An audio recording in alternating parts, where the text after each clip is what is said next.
Brother, thank you for doing this. This was crazy. So we had to get the guy that does this every day of his life to kind of help us to get this thing started. Vocab, from your experience, what is it? Is it? Is it? Is it? Is it? Next up, yo, I believe that's me. I believe that's me. I believe that's me.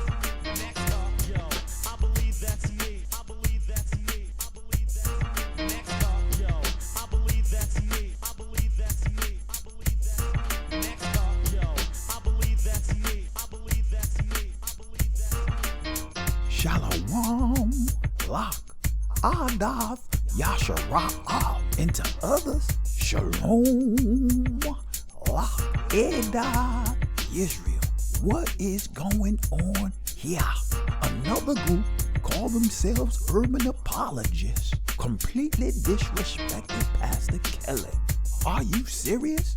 With everything that's going on with the coronavirus, their main concern is disrespecting Pastor Kelly along with the Hebrew Israelite community. I guess they haven't heard what he did to that G. Craig Lewis and how he completely domesticated that Dow guy. Pastor Kelly, I'm still trying to figure out how you connected him to R.G. Stair and that Craig Mack, the flavor in your ear. What's going on? What are you going to do about this? These fools done smoke your cousin. Actually, I'm just joking. I'm just joking. They didn't do none of that. I just always wanted to say that lie. Nevertheless, how can you get out of this? Pastor Kelly, you use 2 of your 5 smooth stones already. I guess it's time for you to use your 3rd one now. Again, you got your work cut out for you. Shalom.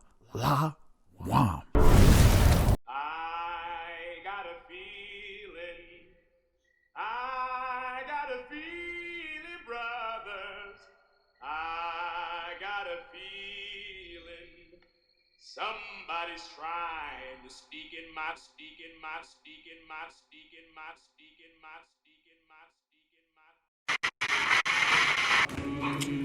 Well, just call him an Edomite. A cracker. Oh, he's black. Call him a coon. Call him a coon. Works every time. Call him a coon. Yes. Private eye for Yahushua at your service. Shalom, Holmes. Leviticus 11:4.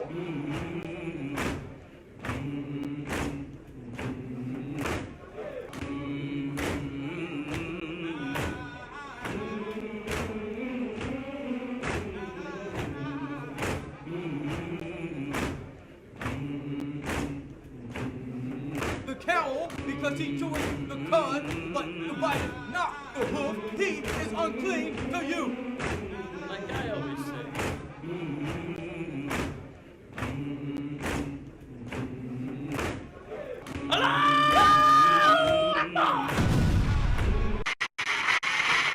Vocab Malone, and I am with my man today, Jay the producer. Oh, I got another idea. Brother Jay, have you ever sang parodies before? You know, a parody, like a satire song? Have I ever sung one? Yeah, a parody. No, I've never sung a parody, man. I'm not gonna put you on the spot right now, but check it out. I wrote a parody to something, bro. I think that this thing's hilarious. I'm gonna see if you're down to do it, and I'm gonna make a video out of this joint. You know that song by Miley Cyrus, "Party in the USA"? Yeah. Yo, slavery in the USA, bro. Oh man, I got a whole song, man, and I can't sing it. Talk about that one off All air. right. You've heard about the anti-Semitic attack by 2 black Hebrew Israelites in New Jersey in December 2019. You're wondering why. You want to understand, why did David Anderson and Francine Graham murder 4 people? Why did this couple specifically target Jewish Americans? I'm a researcher who specializes in what is called the Hebrew Israelite community. If you want to understand the Jersey City shootings, give me 13 minutes and I'll give you 5 reasons. Now, I'm going to show you the 5 ways Anderson's beliefs connect directly to his horrendous actions.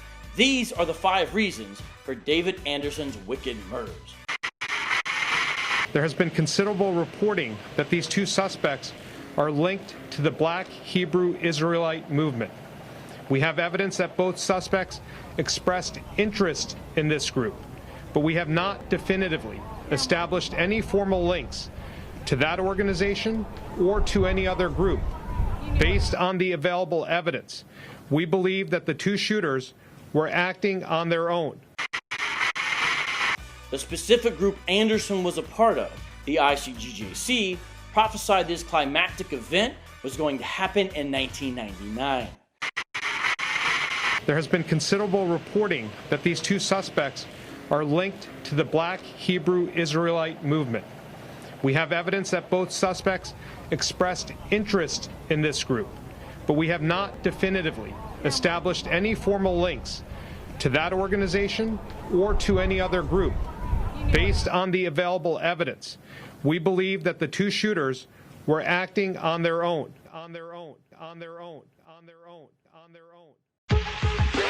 Who is this guy?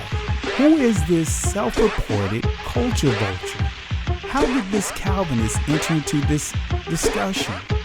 Who gave him the so-called authorization to be the measuring tool in determining who is a blood descendant of Israel?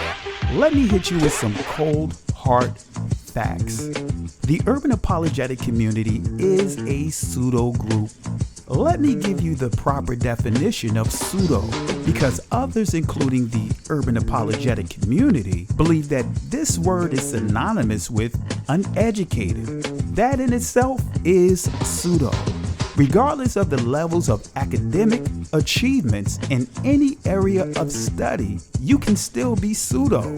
The etymology of pseudo says, often before vowels, pseud, word-forming elements meaning false, feigned, erroneous, in appearance only, resembling.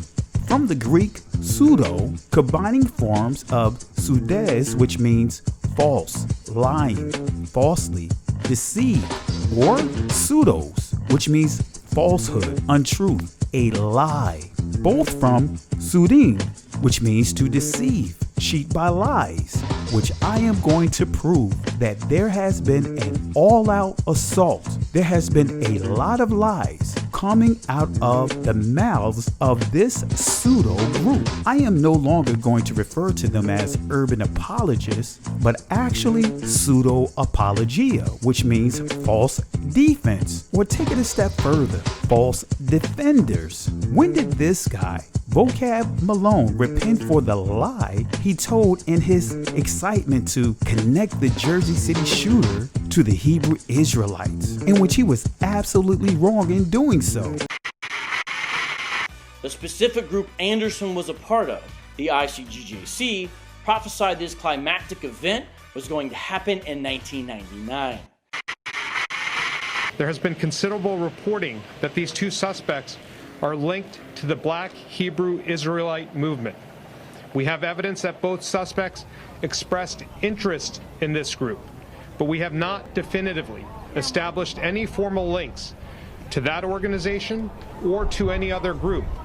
Based on the available evidence, we believe that the 2 shooters were acting on their own. Yet he is supposedly be an accomplished researcher. I was entered into this discussion without my knowledge or consent back in November when his running buddy, Abu, and faithful to a God, made a tasteless video about the pews that has Hebraic writings on them at the First African Baptist Church in Savannah, Georgia, which was built by Hebrew Israelite slaves well before the birth of Crowdy, whom they deemed to be the founder of what they call Hebrewism or Israelism. Their purpose in bringing this historical landmark into play is to use this as a tool in their attempts to discredit the identity of the Negroes who are awakening to their Hebrew Israelite identity. See, according to the Bible, The pseudo-apologia would be called witches. Let me give you a couple of examples of how the entire urban apologetic community, now known as pseudo-apologia, are operating in biblical witchcraft. Example number 1, the tasteless video they did about the pews. Here's the clip from both videos that's narrated by Abu, that's on Vocab alone and Faithful to a God YouTube channel titled Not Hebrew on the Church Pews.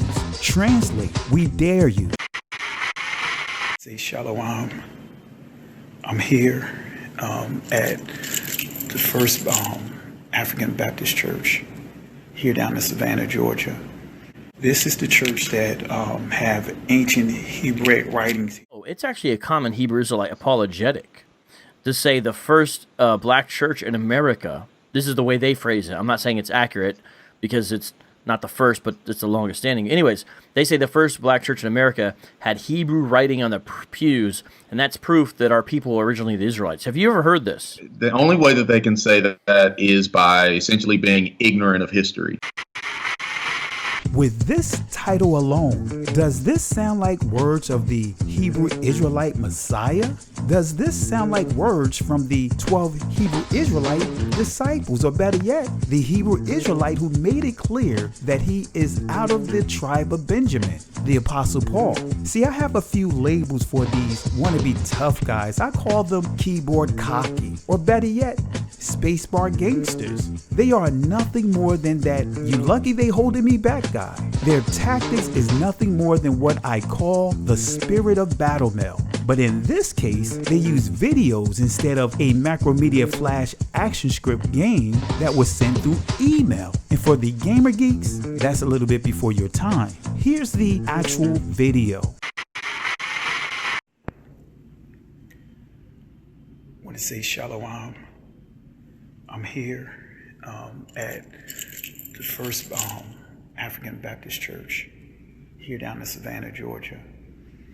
This is my uncle right here, Pastor James Wesley Carr. He pastored this church back in 1907. So just wanted to show you guys here some history here. So this is the church that have ancient Hebraic writings here. But I just want to give you a little history that you won't see in your history books. But this is the actual sanctuary here. So I'm gonna do like a panoramic view so you can kind of see here. So you'll see all the founders up here. I'm gonna step back so you can see a bigger picture of the sanctuary, right? You can see it behind me, right? I want y'all to pay attention to that. The pictures are listed just like ancient Hebrew reads from right to left. So the first pastor, which is his name is Reverend Andrew Bryan, 1812. Oh, you see how it is? It goes from right to left, right to left. This gentleman right here. Huh? What happened? No, this gentleman right here with the camera in his hand. Wave your hand. Pastor James Wesley Carr. Yeah, James Wesley Carr. No. What's your name? Oh, Kelly Richardson. Kelly Richardson. Pastor Kelly Richardson. He is a great grand nephew? Yeah. Nephew of one of our first pastors. Yeah, as a matter of fact, that's his uncle right here in the corner of the actual stained glass window here to your left. He got the eyes. It looked just like him. Got the same eyes anyway. Come on, guys. Come on. That's funny. Yeah. Notice how they deceptively left out me stating my connection to this historical landmark. Notice how they completely left out me explaining the arrangements of each pastor on the stained glass picture that's arranged according to how the Hebrew language is read from right to left. See, I want to make this clear. My Hebrew Israelite identity wasn't something I just discovered. In fact, that was something that's been handed down from generation to generation within my family. See, my mother currently practices Judaism and had the full Babylonian Talmud as well as the Jerusalem Talmud, the Mishnah, as well as other rabbinical doctrines. And no, she is not a Jewish convert. See, the information handed down within our family through the centuries is that our Hebrew Israelite ancestors were slaves at this time. 1773 wrote in a Hebrew dialect on these pews. My great uncle, the late Bishop Jerry Carr Jr., made it a point to continuously remind us of our Hebrew Israelite identity, which I decided to take a couple of DNA tests to further confirm my family's historical tradition, because initially the pseudo-apologia group was asking for DNA proof. Once I did that, now they decided to change their approach. Another thing that's alarming about that pastor in the video with Vocab alone is his usage of the word ignorance and the tone behind his words. By the way, that pastor is Isaiah Robertson, who is part of the so-called urban apologetic community. I'll deal with the historical background of the First African Baptist Church in part 2. But for now, my focus is to expose the questionable behavior of this pseudo-apologia group. I want to challenge the entire pseudo-apologia group, known as the Urban Apologists, to a public debate in a venue of your choice. The discussion would be based on the Urban Apologists' behavior. Is Christianity good for black people? Or better yet, is it good for all people?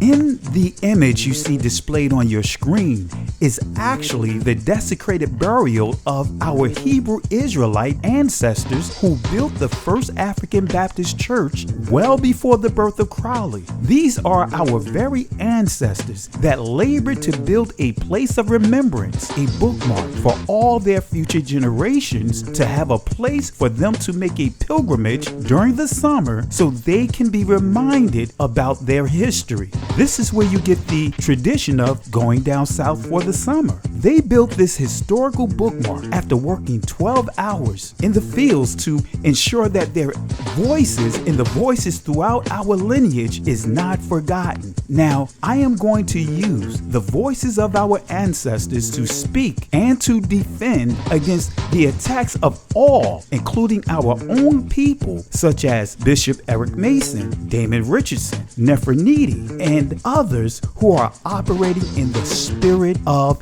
hatred. Now, since they want to bring up the Hebrew language, I want to highlight an exchange between me and Damon Richardson.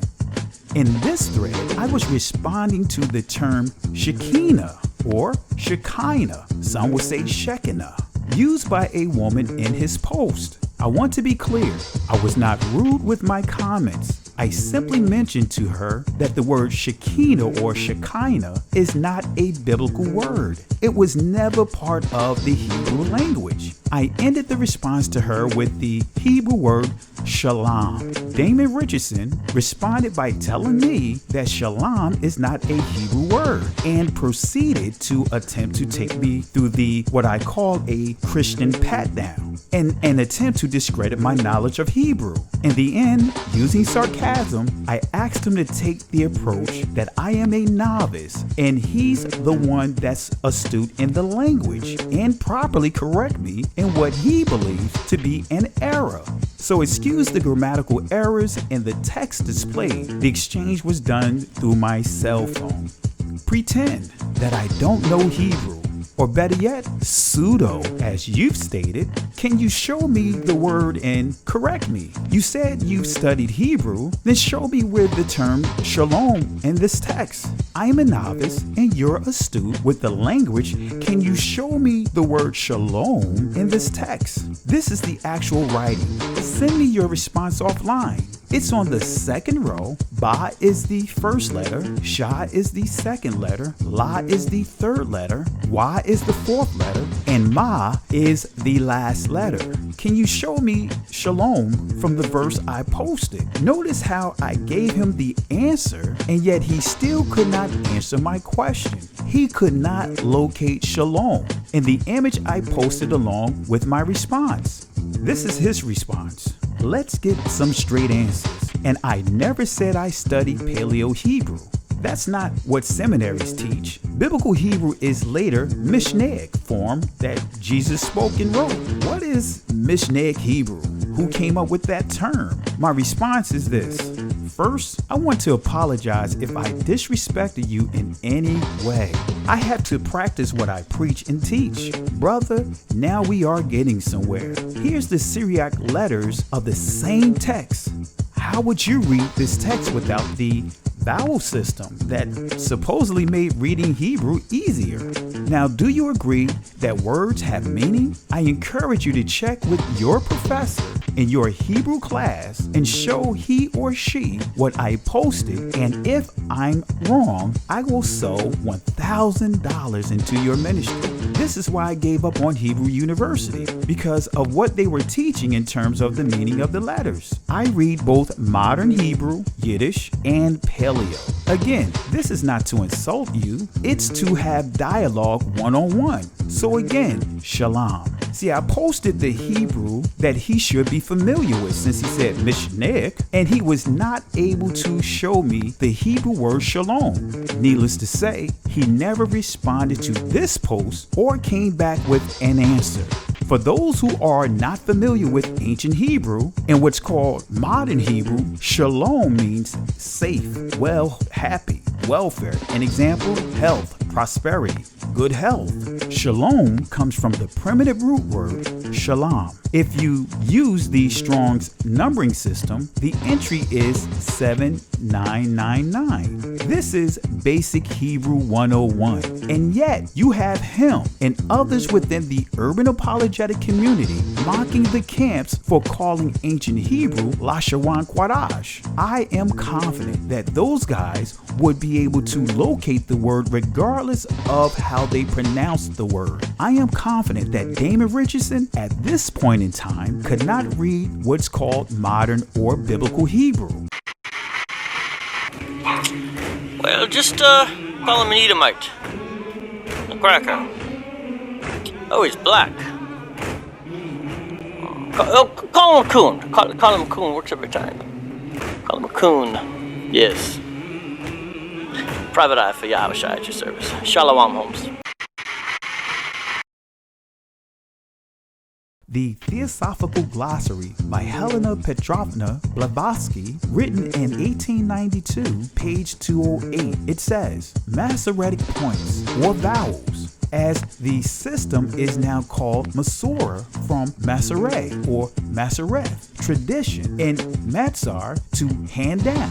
The rabbins who busy themselves with the Masorah, hence called Masoretes, were also the inventors of the Masoretic points, which are supposed to give the vowels, words of the scriptures, their true pronunciation, by the addition of points representing vowels in consonants. This was the invention of the learned and cunning rabbins of the schools of Tiberias. In other words, in the 9th century of our era. The 9th century, almost 1,000 years after the death and resurrection of the Hebrew Israelite Messiah. So in the 9th century of our era, who by doing so have put an entire new construction on the chief words and names in the books of Moses, and made thereby confusion still more confounded. The truth is that this scheme has only added additional blinds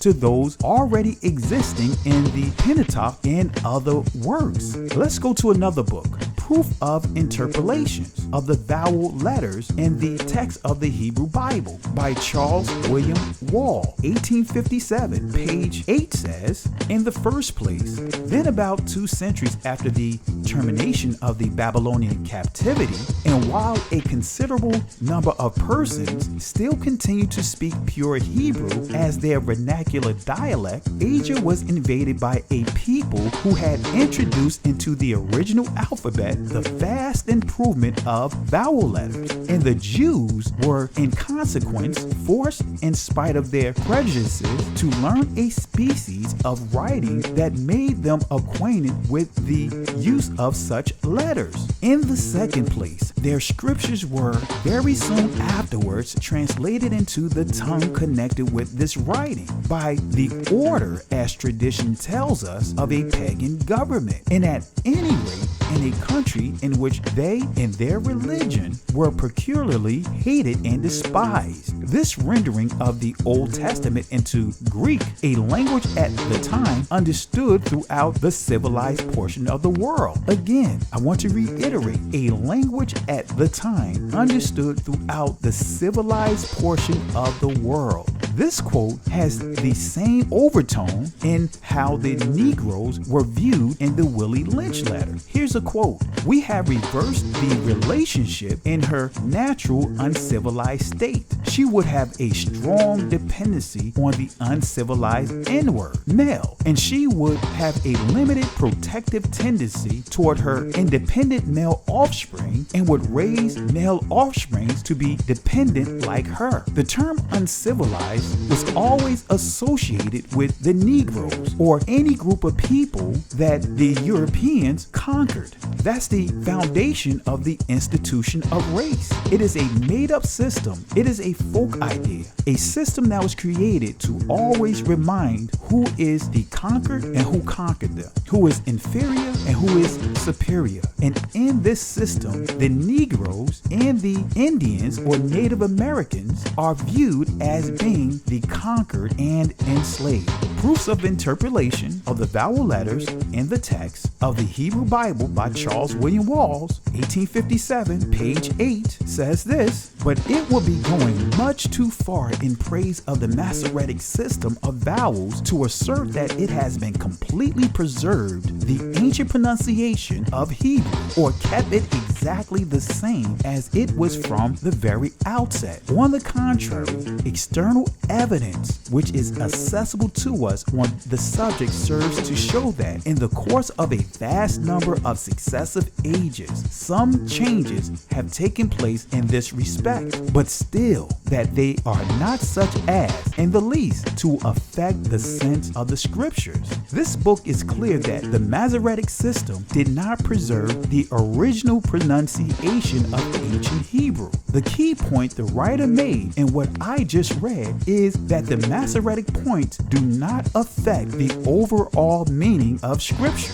So the question is, does shalom versus shalom change the overall meaning of the scripture? Is it a deal breaker? The proof of interpolations of the vowel letters in the text of the Hebrew Bible, Charles William Walls, 1857, page 19, this is what he says: "Only we are to bear in mind that the Masoretes, though very useful, were not infallible commentators on that text, and consequently, when we meet with a sentence of obscure or disputing meaning, it is better to examine its divested points. A remark which I may here by anticipation add will be found equally to apply to Demetrius Lectionis, after it shall have been proved that those letters do not any more than the points constitute part of the Hebrew scriptures as originally written."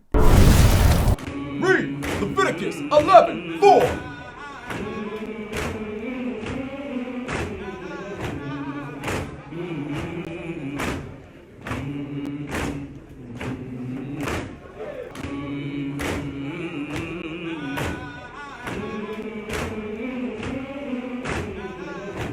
The camel, because he cheweth the cud, but divideth not the hoof, he is unclean to you. Like I always say,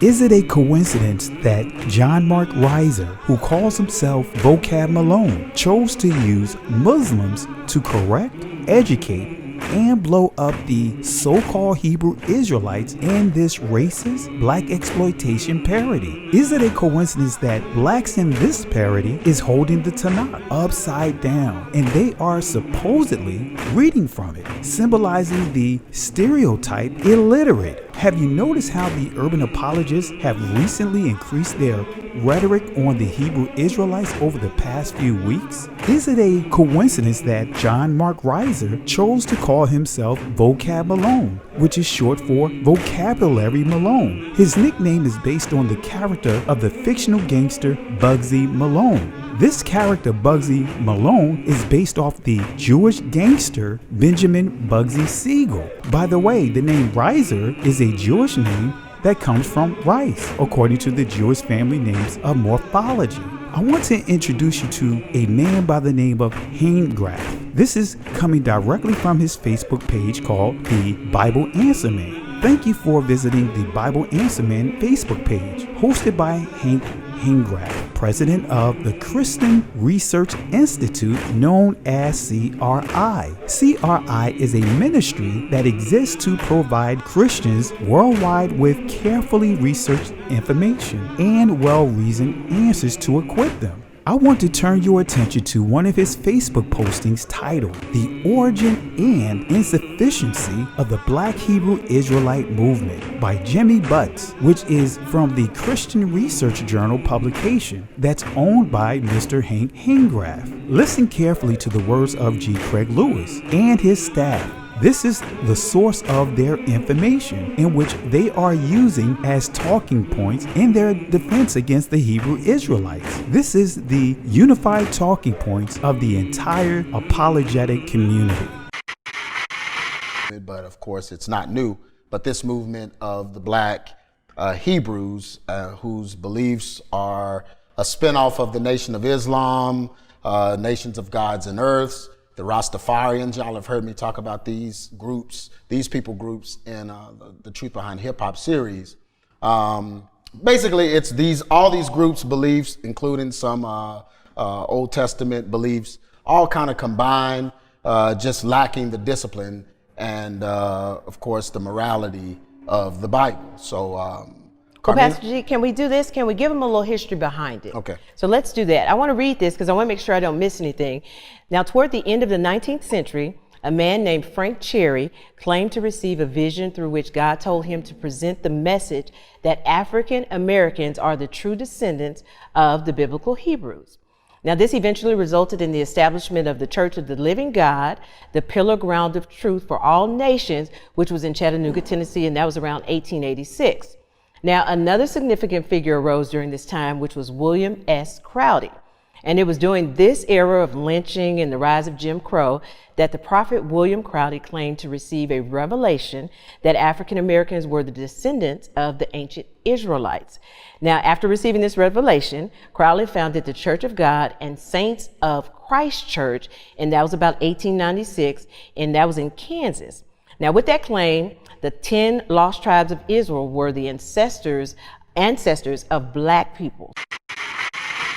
Who wrote this article? Again, his name is Pastor Jimmy Butts. He wrote this article in 2016. But the question is he the root? Did he create the talking points in which most Christian apologists is currently using today? The answer is no.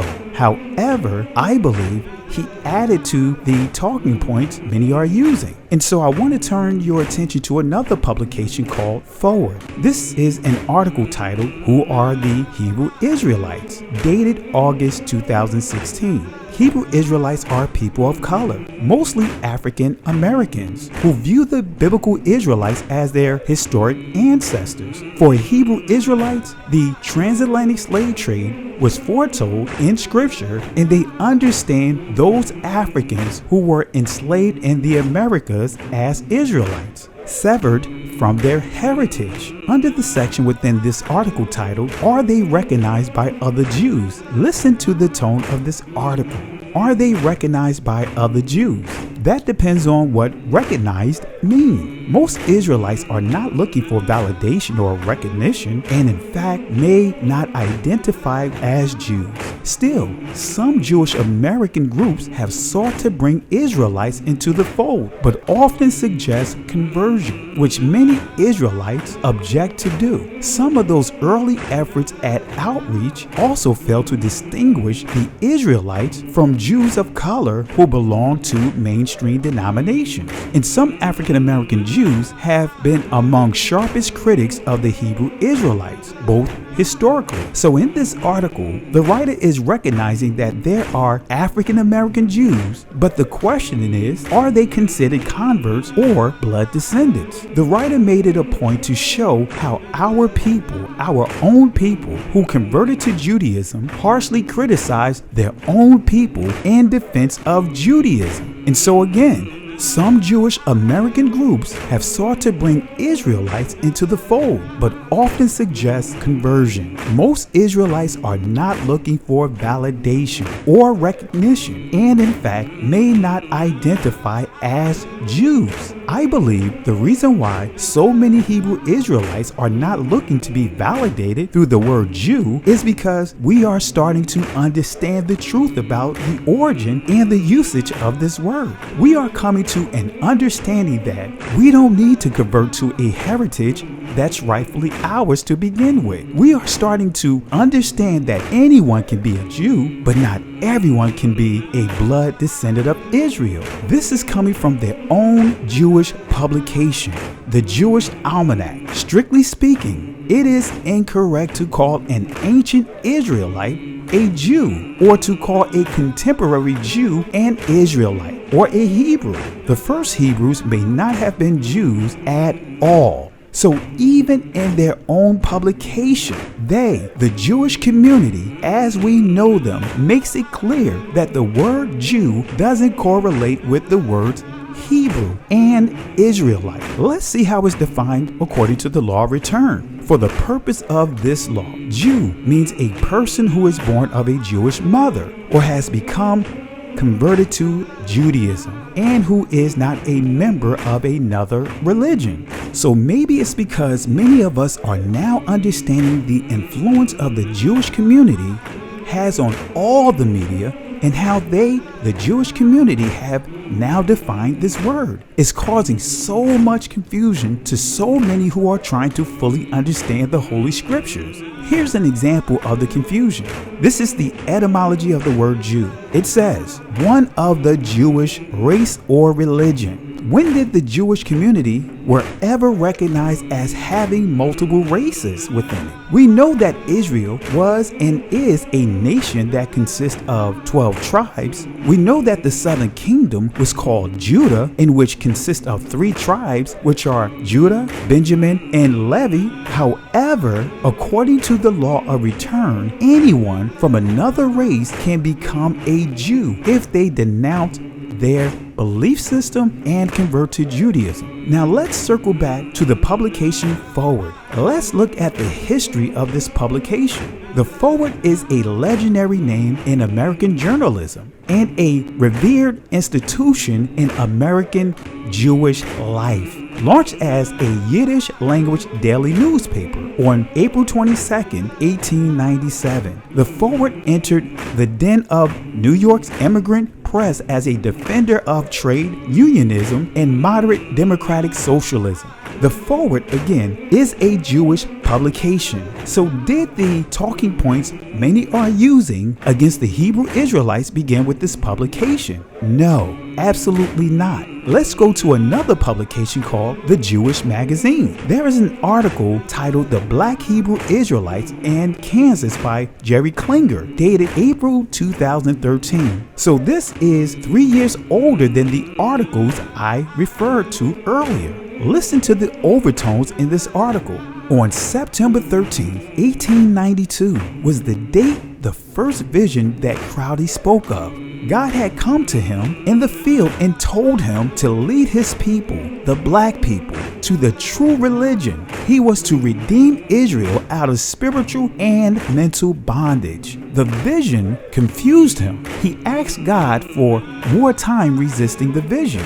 The Civil War was very fresh in the former slave's mind. The biblical imagery of the children of Israel being liberated by God with a strong hand from bondage, and Moses as their leader was well known and often repeated. The American Black Hebrew Israelite community is a shadow of its heyday in the United States during the 1920s. Few American blacks identify as Jews, and even fewer identify with Ethiopia as being their cultural promised land. As the American Black Hebrew Israelite community declined, the Nation of Islam has grown in size, acceptability, and respectability, understood as another black religious expression of black nationalism by blacks and whites. Very few black Hebrew Israelites would have wanted to be known as Jews in the 1930s, especially in Hitler's Europe. I really want to read this quote again, as Jerry Klinger compares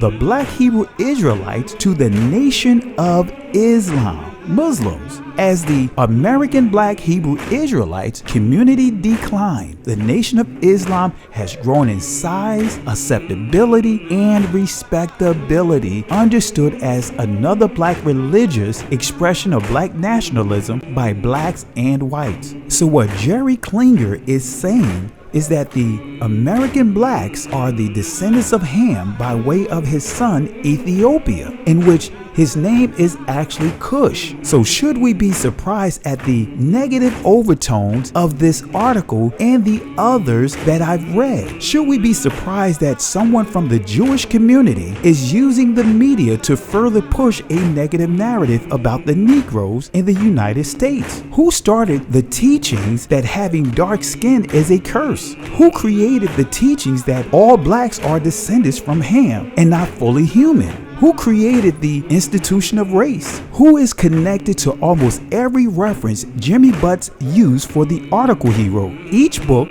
he referenced has at least one person from the Jewish community connected to it. Nevertheless, this is coming out of the Jewish Talmud, Barakah 58a. Blessed be he who makes strange creatures. An objection was raised.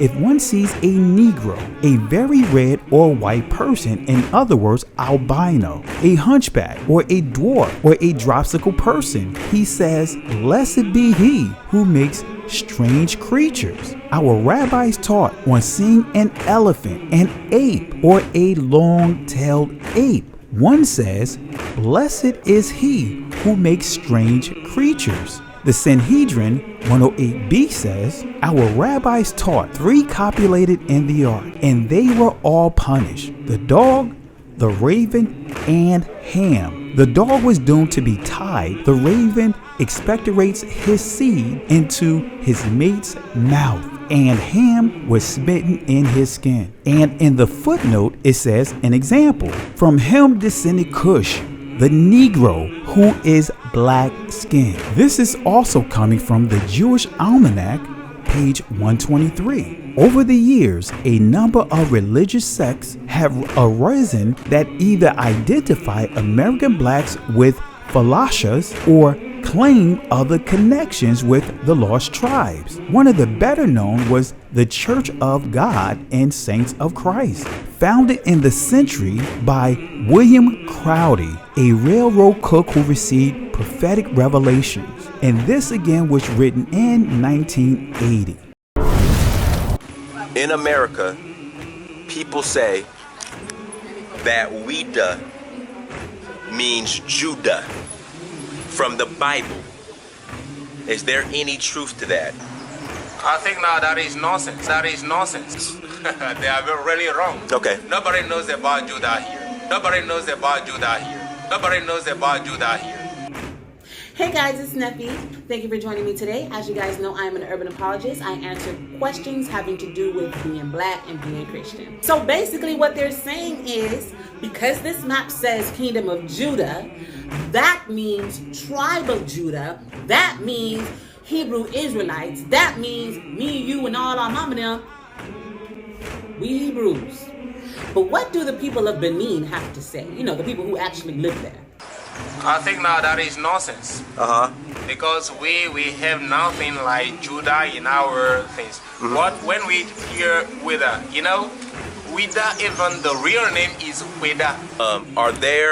Is there any way, can the elder share with us a way to identify who's a real priest and who's a fake priest? You know, now the problem, what is happening now, and everybody can stand up, they say we have voodoo or I'm Uno, I'm this. It is simply another business. Right. That people discover charms. Right. Charm. They make their own, they create their own God, they say this is the, and it is supernatural powers that they use, and they tell lies to people that they know about voodoo, but that is not voodoo at all. Because when you come here, they know how many houses of voodoo we have in our city. You understand? Yes. But in your house, if you happen where you are now to have a charm, yes, that you can use spirit to protect yourself or to steal or to fight against people, you can call yourself voodoo or Uno.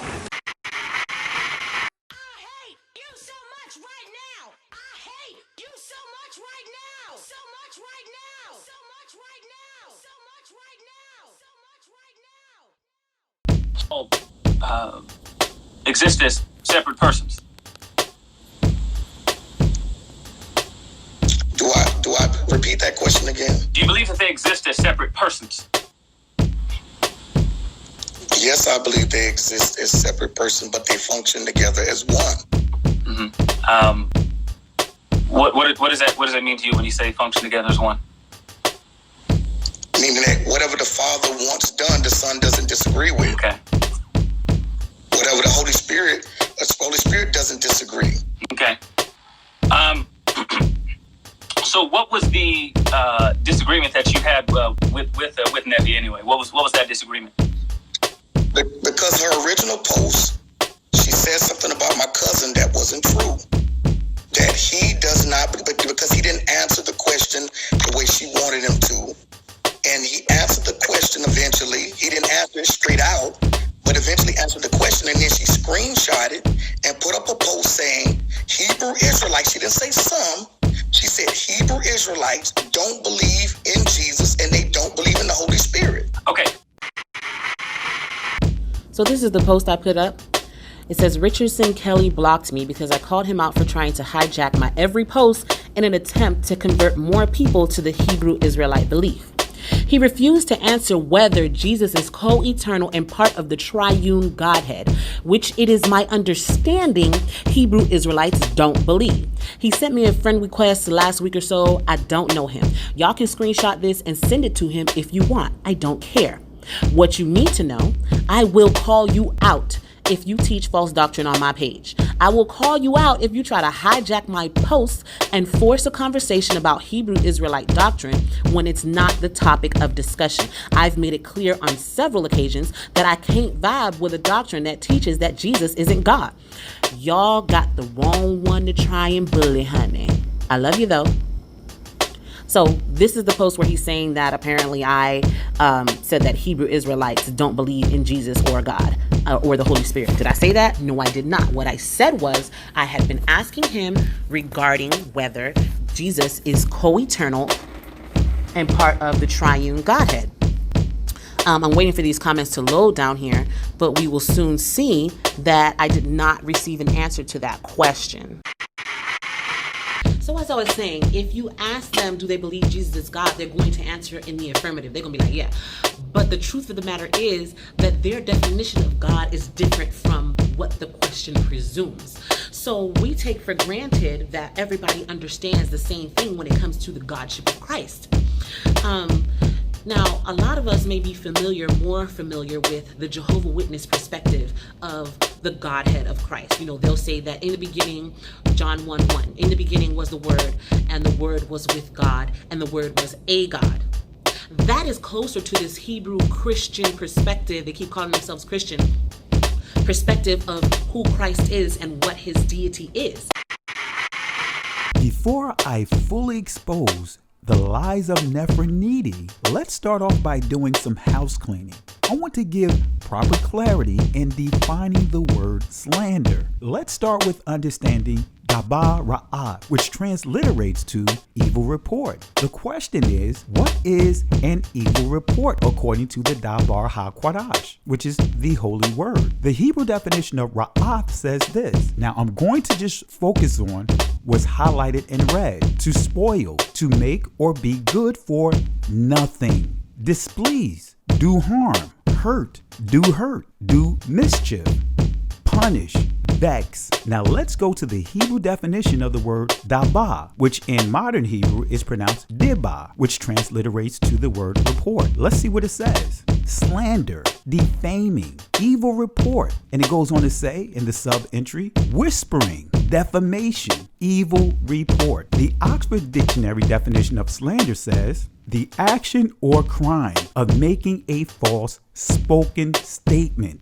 damaging to a person's reputation. Now let's see the legal definition of slander. This is coming from law.com online law dictionary. Slander, oral defamation in which someone tells one or more persons an untruth about another, which untruth will harm the reputation of the person defamed. Slander is a civil wrong, in other words, tort, and can be the basis for a lawsuit. Damages, in other words, payoff for worth. For slander may be limited to actual, in other words, special damages. I want you to pay close attention to what I am about to display. I am going to show you proof based on the legal definition of slander. I and others can take legal actions against the urban apologetic community, starting with their own Nefertiti. She really talks a good, tough girl talk, but that behavior was not on display at the 2018 Frequency Conference. The shocker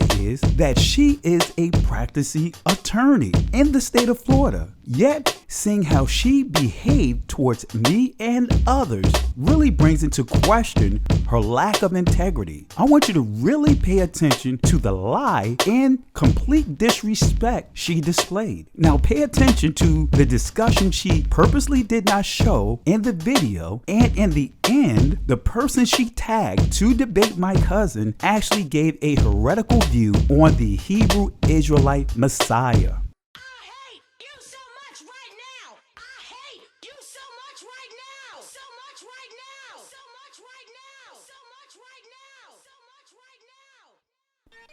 This is the initial post that Nefertiti made that I responded to.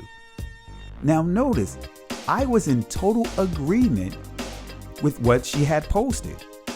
This is what she said.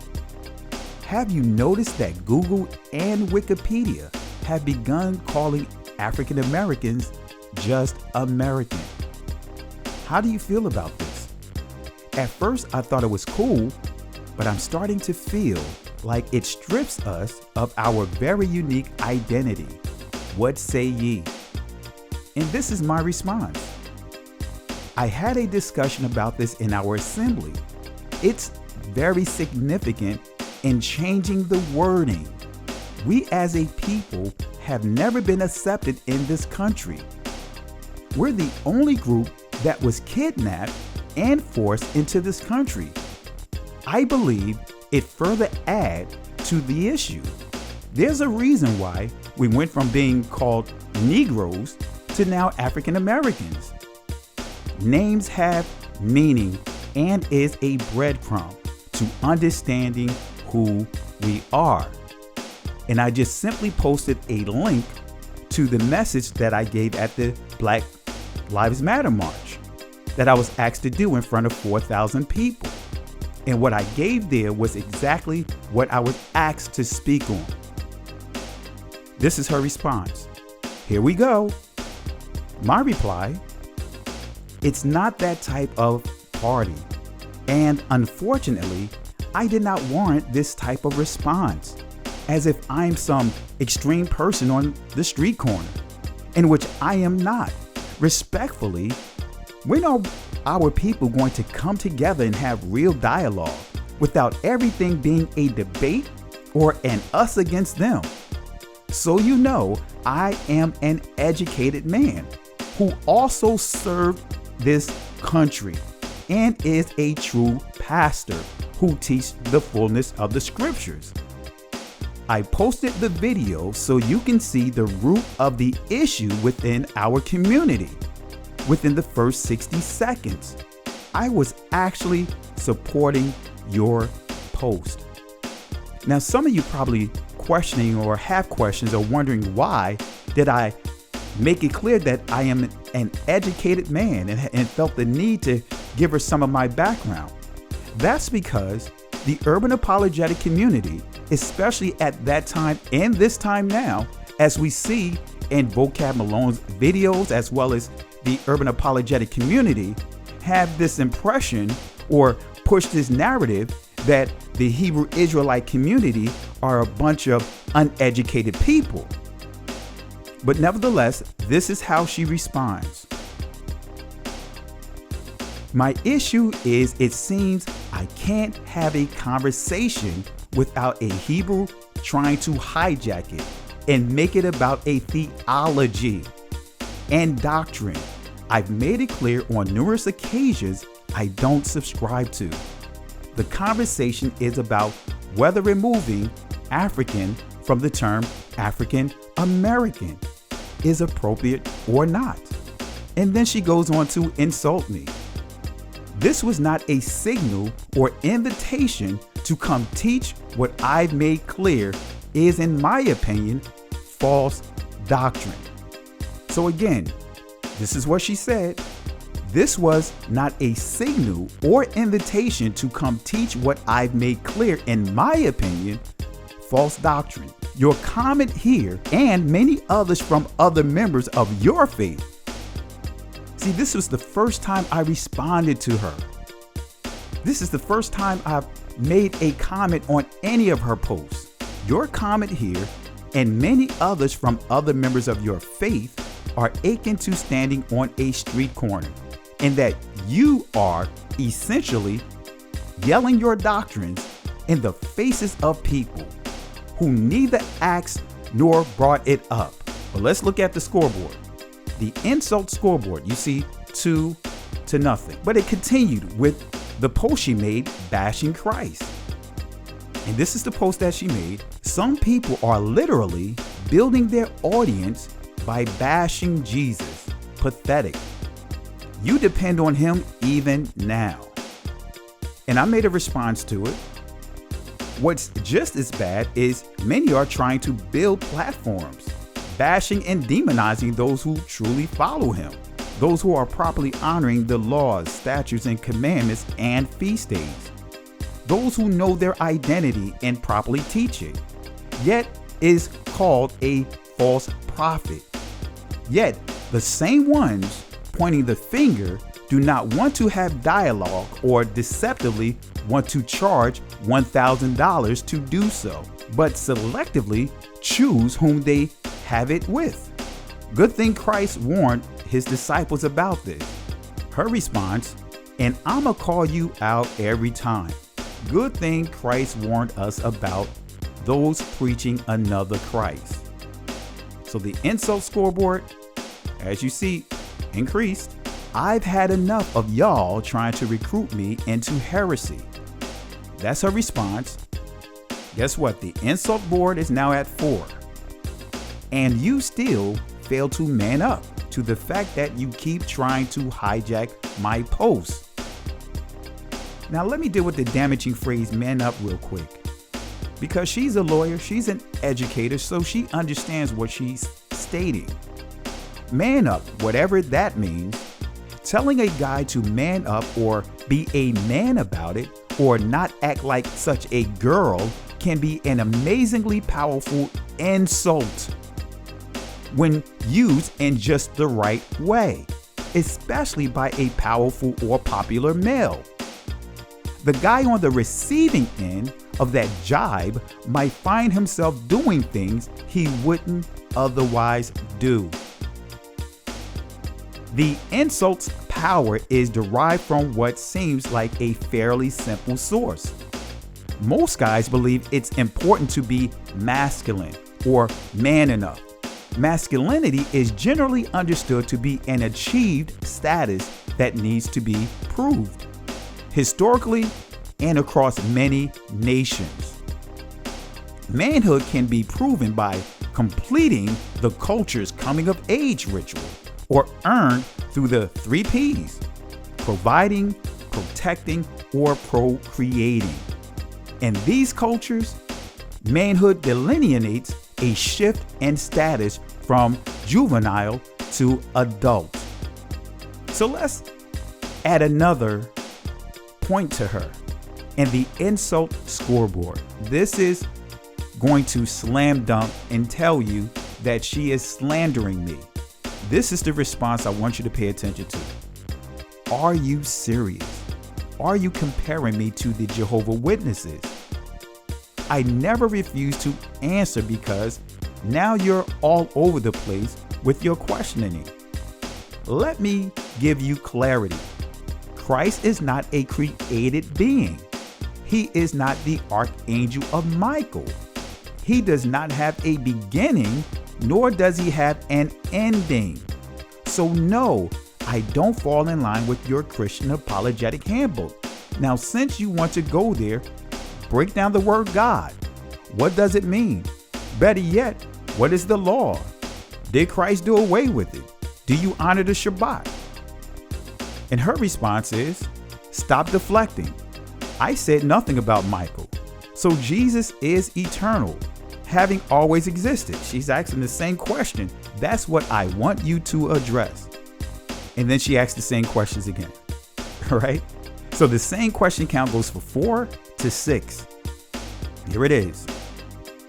Stop deflecting. I said nothing about Michael. So Jesus is eternal, having always existed.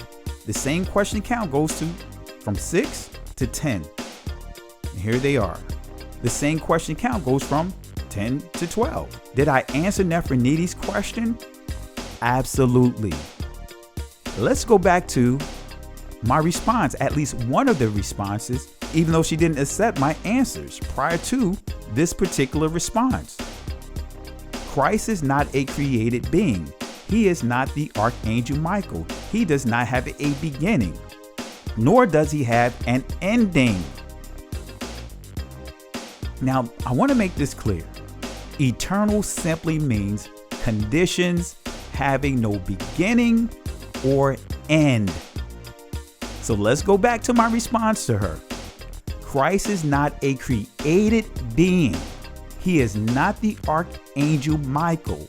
He does not have a beginning, nor does he have an ending. As you see, I answered the question, but she did not like that answer. And then she chimes in, still doesn't address the question whether he is co-eternal with the Father. And additionally, Jesus called himself the I Am. So I responded to James Mitchell instead of her. And I'll just read some of it so you understand that I answered the question several times. I'm responding to I Am simply to give you clarity because of how you presented your question with integrity and the respect that's missing among our people. I am, or ahaya, simply means I exist. It's a declaration in which the Lord God, Yahweh Elohim, which is the Father, says to Moses, because Moses knew that Israel knew the literal name, but because of bondage, needed encouragement and the power behind it. And so I post the scriptures, and then I go down to give clarity about the scriptures I posted. John 8, verse 58. Again, when Christ says, I am, he's saying before Abraham was, I exist. Let's go to the insult scoreboard. He's responding to you to keep you from the truth that Jesus always existed and is the I am. Now we have 6, but Richardson Kelly, carry on with your false doctrine. I'm gonna keep calling you out. Now we go from 6. to 7. Your inability to give a direct answer is only because you have an agenda, snake. Now tell me, is that the behavior of Hamashiach? So as I was saying, if you ask them, do they believe Jesus is God, they're going to answer in the affirmative. They're going to be like, yeah. But the truth of the matter is that their definition of God is different from what the question presumes. So we take for granted that everybody understands the same thing when it comes to the Godship of Christ. Now, a lot of us may be more familiar with the Jehovah's Witness perspective of the Godhead of Christ. You know, they'll say that in the beginning, John 1:1, in the beginning was the Word, and the Word was with God, and the Word was a God. That is closer to this Hebrew Christian perspective. They keep calling themselves Christian. Perspective of who Christ is and what his deity is. What is your belief? Can you explain to me, do you believe in the Trinity? Yes, I believe in the Trinity. Now you explain what the Trinity is. Why would I explain the Trinity? You're supposed to be telling me what your beliefs is, how they differ.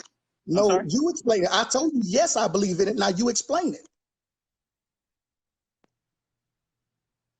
Okay, if you're telling me you believe in the Trinity, you're supposed to be defining. I thought you were clarifying. No, you explain it. Explain the Trinity. I said, yes, I believe in it. Now explain it. Okay, do you believe that there is one true God? I said, explain it. I didn't. You asking me a question. I said, explain the Trinity. Look, either you're going to explain it like you said you No, wanted to discuss brother. what I Hebrew told Israelites you, believe. yes, I believe in the Trinity. Now I ask you to explain it. Why am I going to explain your beliefs? Point blank, period. That's the problem, because you can't explain it. You can't explain it, and you know you can't. You know you can't explain it. The Trinity. Explain it. Explain the Trinity. The Trinity is God is one being who exists in three eternal, co-equal persons.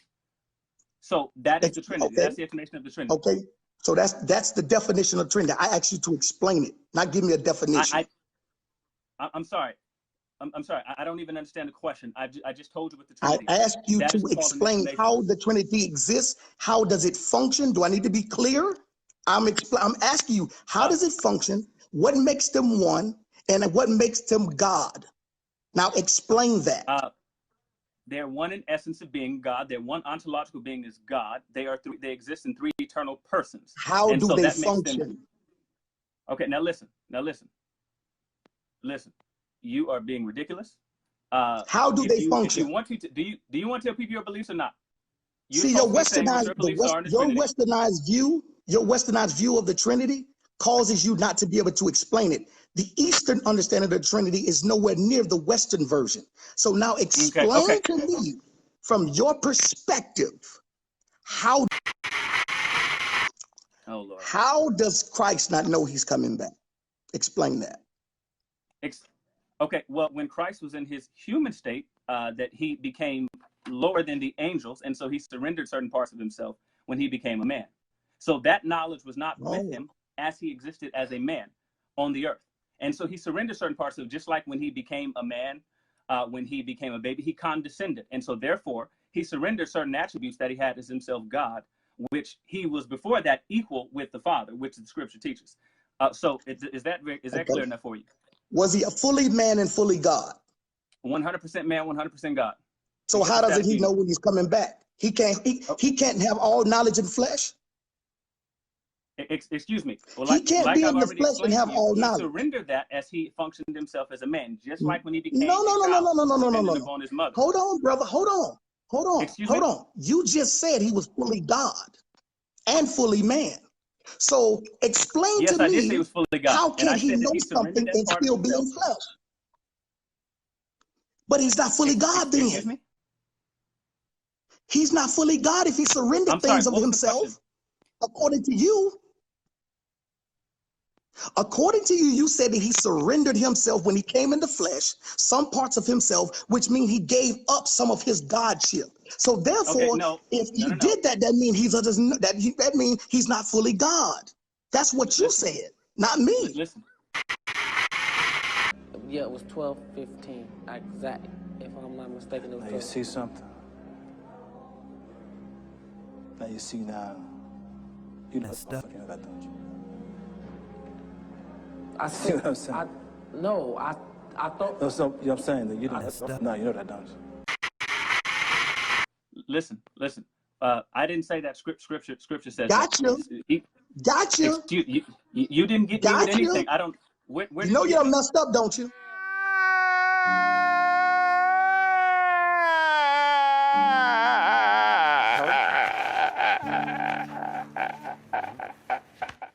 You know you done messed up, right? Where did you? You know you done messed up. For one, you can't explain. You catch me? You can't explain how the Trinity works, and two, you said that he gave himself up, so you don't even know. I did not so say you that said he's not fully God. Okay, you said that he's not fully God. Do you know that's heresy?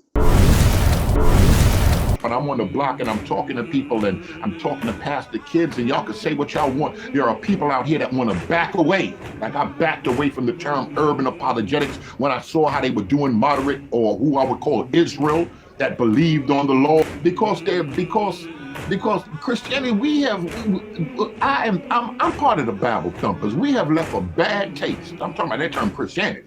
We done left a bad taste in some people's mouth. Is it wrong that they believe on the Lord, read scripture, pray, believe on the nature of Christ, they believe on salvation, the blood, they believe in the finished work, Ephesians? Because like I said before, the term Trinity was used. Well, we could trace that back to Jason. We could trace that back to 180. Trace that back to 180, Theophilus and the mother cats and all that. We go around 180 or whatever. But that term wasn't used with Paul in them. That term wasn't used on the day of Pentecost. That term was nowhere around. But people say I'm causing confusion by bringing that out. These people can check everything. They can fact check everything we saying now. Everybody sneak around. Like I told y'all a long time ago, urban apologists, everybody.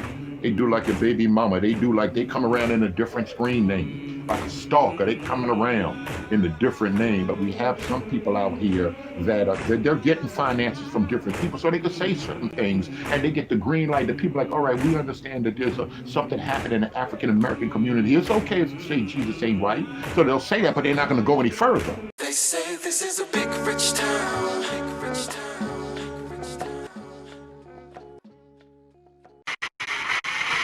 Needless to say, he tried to get the $1,000 from me in a different way. Years after avoiding to have a discussion with me and my cousin Evangelist Majors, who is now Pastor Majors, he decided to ask me to pay him to have a discussion with him. Mind you, he and Bishop Mason have had discussions with a gay pastor, a Seventh-day Adventist, Hebrew Israelites from the camp, such as a 19-year-old whom Bishop Mason wasn't able to handle. So I am going to reveal to you how Damon Richardson attempted to get the $1,000 from me without reading the text.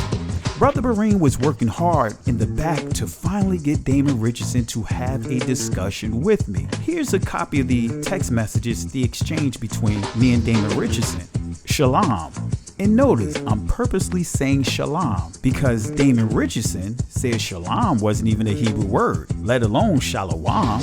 Shalom, Pastor Richardson. Brother Barine told me that you wanted me to contact you directly for a discussion. Now again, please excuse the typos. Damon Richardson responds, I'd be interested in a 2-on-2 with you and Ron Shields. He said you contacted him about a debate. This is a very odd request because Damon Richardson and Bishop Eric Mason knew what me and Pastor Majors were doing together at that time in terms of traveling to different areas teaching the truth about identity. So I responded, great, who's the other person? You mentioned 2-on-2. If Ron's not available, are you comfortable with Evangelist Majors? Damon Richardson says, I'd prefer Ron.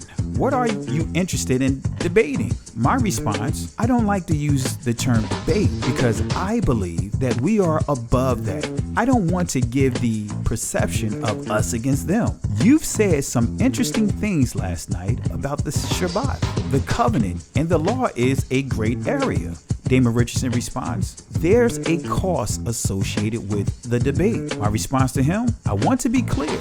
My goal is not to be rude or disrespectful. It's strictly doctrine. Whether we agree or not, you're still my brother and I hold you in high regard.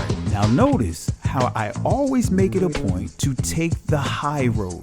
So I'll go on to say, what's the cost? Are you seeking monetary compensation? If so, how much? I have no problem with whatever the cost may be. Meet me in the middle. I'll compensate whatever your fee or cost, and majors will be part of the discussion. Damon Richardson responds, the monetary cost is the fee that I charge opponents that have offered to debate me. I'm a family man, Bible teacher, and a full-time PhD student. It's how I pay for my time fees from those things. It's simply not worth it to me to give up that kind of time. In other words, time away. My response, I understand, and likewise, I am a IT project manager, so I understand and value time. What's your compensation? Damon Richardson responds, I charge $1,000.